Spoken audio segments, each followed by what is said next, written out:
Hello friends, welcome to AmmaPonnu channel. இன்னைக்கு நம்ம பார்க்க போறது sweet, tangy, spicy, grilled pineapple. 4-5 தழை புதினா இலைகள் எடுத்துக்கோங்க. அரைச்சி விழுதாவும் எடுத்துக்கலாம் ஒரு அரை டீஸ்பூன். இல்லைனா நீங்கள் அதோட ஃப்ளேவர் மட்டும் வர மாதிரி லைட்டாக க்ரஷ் பண்ணிவிட்டு நீங்கள் அந்த மசாலாவோட சேர்த்துக்கலாம். நான் இது க்ரஷ் பண்ணிட்டேன். தேவையான உப்பு போட்டுக்கோங்க. அதோட ஒரு டேபிள் ஸ்பூன் மிளகா பொடி, இது வீட்டில் அரைச்ச மிளகா பொடி, இது தனியா பொடி, கொஞ்சம் மசாலா கூட சேர்ந்துருக்கும். அது தனியாக வீடியோவில் அப்லோட் பண்ணுறேன். இல்லை நார்மல் சில்லி பவுடர் கூட போட்டுக்கலாம். இப்போ ஒரு அரை டீஸ்பூன் சுகர் போட்டுக்கிட்டேன். 1/2 ஸ்பூன் ஜிஞ்சர் பேஸ்ட். என் குழந்தை என் மடியை விட்டு இறங்க மாட்டேன்னு ஒரே ஆடம். சரி வீடியோ எடிட் பண்ணும்போது கட் பண்ணிக்கலாம் அப்படின்னு நினச்சேன், ஆனால் மனசு வரலை. க்ரஷ் பண்ணி வச்சுருந்த இந்த புதினா இலைகளை அதோடு சேர்த்துருங்க.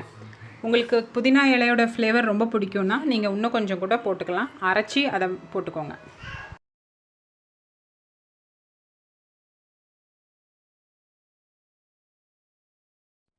ஒன் to 2 டேபிள் ஸ்பூன் நெய் விட்டுட்டு அது நல்லா ஒரு திக் கன்சிஸ்டன்சி, நல்லா பேஸ்ட் மாதிரி கலந்து விட்டுக்கோங்க. இப்போ நான் டொமேட்டோ சாஸ் யூஸ் பண்ணல. டொமேட்டோ சாஸ் இருந்தால் அதிலே கொஞ்சம் லிக்விட் கன்சிஸ்டன்சி வந்திருக்கும், உங்களுக்கு கொஞ்சம் பேஸ்ட் மாதிரி வந்திருக்கும். இந்த நான் யூஸ் பண்ணுற பைனாப்பிள் கொஞ்சம் புளிப்பு, கொஞ்சம் லைட்டாக புளிப்பும் இனிப்புமாக இருக்கிறதுனால அந்த டொமேட்டோ சாஸ் விட்டுட்டேன். இப்போ நான் கலந்துட்டேன். இப்போ நம்ம நறுக்கி வச்ச பைனாப்பிளை கொஞ்சமாக அதில் டிப் பண்ணியோ இல்லை அப்ளை பண்ணி விட்டுடுங்க.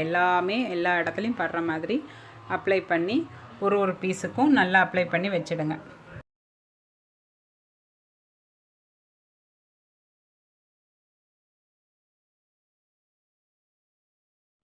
இப்போ நான் அப்ளை பண்ணி வச்சுட்டேன் எல்லாத்துக்கும். இப்போ நம்ம எப்படி இதை க்ரில் பண்ணலான்னு பார்ப்போம்.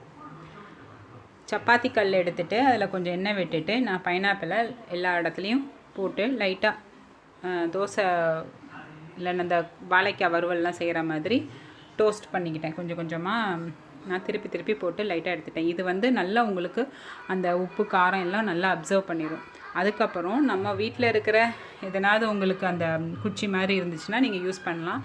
நான் இங்கே எனக்கு முறுக்கு இதெல்லாம் எடுக்கிறதுக்கு நாங்கள் சினுக்கூரி வச்சுருப்போம். அந்த சினுக்கூரி எடுத்துகிட்டு அதில் நான் எல்லா பைனாப்பிளையும் சொருகிக்கிட்டேன். இப்போ சொருகின இதை நல்லா தீயில் நல்லா க்ரில் பண்ணிக்கிட்டேன். அப்படியே நல்லா சுற்றி காட்டுங்க, ரொம்ப கருகிடக்கூடாது. அப்படியே திருப்பி காட்டுங்க. இதில் நான் இடையில ஒரு ஃப்ரெஷ் பைனாப்பிளை, மசாலா போடாத பைனாப்பிளையும் சொருகி வச்சுருப்பேன்.